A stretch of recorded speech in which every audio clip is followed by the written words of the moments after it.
Hey there, everybody. I'm CCB Dolan here with CCB Rise. We've got a lot of great matches here on our first day of Alliance Tournament 11. We're kicking it off with Circle of Two in red versus SCUM in blue. We have something exciting to tell you about SCUM setup. Why don't you go ahead and take it away, CCB Rise? Hey guys, how's it going? A little shout out to Stream Chat on Twitch. Nice to see you guys having fun as always. So for SCUM, we have Armageddons, and one of them, the one piloted by Tankos Aphelion, happens to be their flagship. And by the way, just to clear up on the bottom left, there are no bans this weekend. Bans begin next weekend and will carry through to the final. There's something we did for the New Eden Open, and it's something we're really looking forward to seeing how it works out in Alliance Tournament 11. Yeah, it seems to be really good. There are, quite a few changes to the format and to the rules this year, but we're getting right away started with matches. We're going to do 32 matches today and 32 matches tomorrow, so we'll, cover all those details as we go. And we're about to get started here. We have the Armageddons making their debut in the Alliance Tournament as they are redesigned by CCB Rise. They are awesome long-range newt and drone platforms, so we're going to see how these arty materials can match up. They are in newt range actually right now. We can see the effects coming across the field there. So we'll see how this works out as they... oh, Vindicator dropping through shield. Let's see if he starts catching reps. Not a ton of damage from this team from Circle of Two. Like just the Macarials and the Geddons bringing in the deeps and then relying on a lot of small support and a lot of damps to sort of keep them safe. Yeah, tons and tons of damps, which from what I hear will be a theme throughout the tournament. But yeah, you could have probably noticed back there in that tactical view that the SCUM Vindicator, along with some of the Frigs, the Enyos, were sort of up close with a lot of the support in the back, the Guardian, the flagship Armageddon, all that behind. So it'll take a little bit when damage starts to, as these ships start to close the Circle of Two ships. So this is a pretty ballsy move from Circle of Two, just going straight in there. They have no logistics on their team. So the Macarial's already dropping through shield. Unless he's dual tanked, which we have seen before, he's going to drop pretty quickly. Yeah, going through shields. Do they have logistics? No, they have no logistics on the Circle of Two team. Well, that's probably really not good then. I mean, of course, but ASPs. Meanwhile, this Vindicator, a real core component of the DPS for the SCUM team, is dropping into low armor. If he drops, I think like they just won't have the DPS to finish off these Macarials that aren't dropping as fast as I suspected with no logistics on the field. Yeah, I mean, like we said, there's tons of UR. There might only be so much able to shoot. And like you said, also, there's not tons of damage. The Armageddons are able to field a pretty decent amount. Here we go. Vindicator from Galoth about to drop. And this is going to be, you're going to see the attack bar crumble. Wow, a lot of those Frigs dropping at the same time. Two Enyos down, one Maulus down. Look at that. As well. Look at the attack bar. By the way, the sort of defense, attack, and control bars are something we had in the New Eden Open. We're bringing them to the Alliance Tournament this year. We really like them. You can see as the attack bar fills up, applied DPS versus potential DPS, and you just saw that potential DPS plummet. Also, Circle 2 is dominating the support and small ships war here. Those Algos and those Sabres are just tearing up these Enyos and Maulus. Yeah, I mean, obviously, SCUM committed to a lot of damps here, but they must have completely lost the damp war with the Celestises, the Arbitrators, and the Algoses on the other side. It looks like they don't even have locks because, like, the Mauluses, there's only one damp active on the entire Circle of Two team, meaning, most of the SCUM team probably doesn't have any locks. There are obviously some locks, most likely from... They don't really need locks at a certain point when you're right on top of people like this. And you have the Armageddons with all their drone support slamming on them. The Macarial's going to go down here, I think. But I don't think they can peel it back at this point. There's still a Macarial and a Geddon and all that small support DPS left on the field. It's looking pretty unrecoverable for SCUM at this point. Keep talking for a sec, bro. I'm trying to figure out what drones the... Okay, so there's bouncers, yes. Yeah, so the damage, from the SCUM side definitely... all coming from those Armageddons throughout most of the fight, like a little support from the Enyos, but just bouncers back there for the Armageddons, poking away at that Macarial the whole time, but not a ton of damage, so it took quite a while to chew through that, and by now, of course, it looks pretty hopeless. Yeah, so just a reminder for everyone who's not used to it, this Alliance Tournament is actually all double elimination all the way through. The group stages are a thing of the past, so all that matters is victory. Yeah. The amount of points you take off the other team or the amount of points that you win by has no effect on your standings. The losers advance within the bracket. I mean, the winners advance within the bracket. The losers drop standings. The losers advance within the bracket. I mean, the winners advance within the bracket. The losers drop to the elimination bracket, where they can potentially, with one more loss, be removed from the tournament permanently.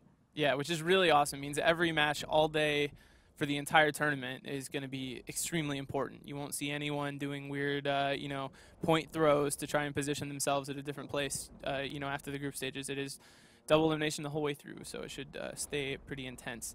And now it is looking super grim for SCUM. They don't look like they're having a good time trying to... They're working on the Macariel, I guess, the second one. But of course, based on how long it took them to kill the first one, I'd be pretty surprised to see them get through the second. It's interesting to me that Circle of Two actually won the Damp War. They have 3 Mollusts on the SCUM team. Those Mollusts should have been able to easily lock those Celestii before the Celestii could lock the Mollusts and damp them out and prevent any damps from ever landing on the field. But it looks like just by pure piloting skill, the Celestis have managed to beat out those Mollusks, completely rendering the core battleship fleet of SCUM completely ineffectual. Circle of Two has complete control over when they engaged throughout the entire match, and it's really just clean up now. And it goes to show that they powered straight through the Guardians' DPS without ever primaring it. Yeah, I imagine. I mean, they're able to start. The interesting thing about the SCUM strategy is putting that Vindicator so close to the center of the arena. I mean, they need a blocker, I guess, but the Macariels were so close to it that even if SCUM was able to get damps on them, they probably would have been able to establish a lock relatively quickly. And then after that, they don't have to worry too much about all that E-War support, and they're just fighting against the Guardians reps, which may not have even been able to do anything because of Circle of Two's so we're about to see damp support. So. The first of the 2 Armageddons to drop.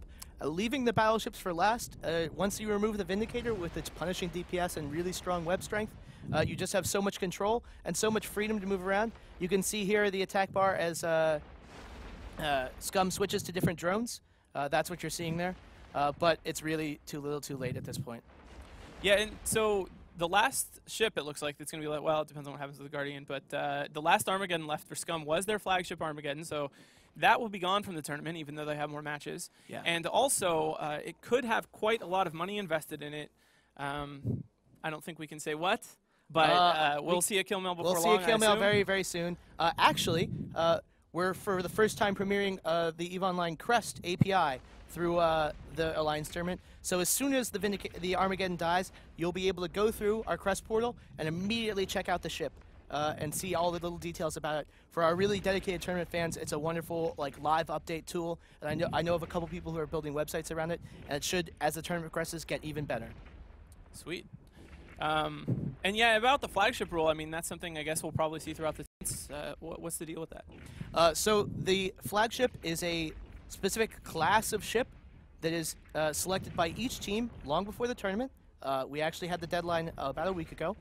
And those ships are allowed to fit very select faction and officer modules and high meta modules, dead space, to improve them drastically. But with that improvement comes an immense improvement in cost. They're much more expensive to lose, and you can only lose it once. It's sort of a do-or-die maneuver. I actually like SCUM bringing it out this first time in a tournament that's only double elimination like this. A single loss sets you back immensely, and especially a loss on this first and second day of Alliance Tournament 11.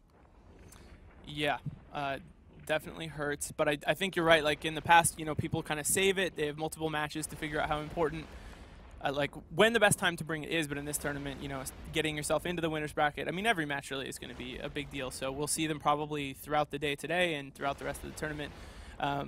It's interesting, you know, what ships people select. In the past, it's been Balgorns have been a really popular choice. It's interesting to see the Armageddon here, of course. Like you mentioned earlier, the Armageddon rebalance switched the Armageddon to a drone and neutralizer range bonus ship. So with the ability to field faction, dead space, officer neutralizers, the range on that can be extended to really extreme ranges, which is really powerful in, you know, the small Alliance tournament arena. So it's not surprising in a way to see that. And I would like to point out there's a really strong use for the flagships aside from just their power themselves.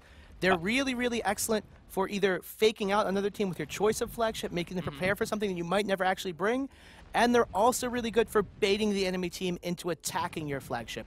Oftentimes teams will tank their flagship very heavily. You're not allowed to fit anything but T2 resist, but you are allowed to fit reps that are meta reps, and it's about to go down. As it falls through armor, it's going to fall through structure very quickly. Yep. And that's going to be all that she wrote for Tankos, Aphelions, Armageddon, and SCUM will drop down to the elimination bracket. one more loss for them and they're out of the tournament.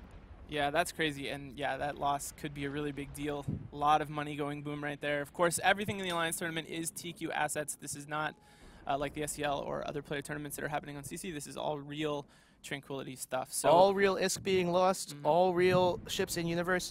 And I'm sure there was some fiend rapidly trying to loot that Armageddon, but we'll have to see if he got the loot before he was teleported off field. But anyway, congratulations, Circle of Two. Awesome first match. We'll see you guys in a minute.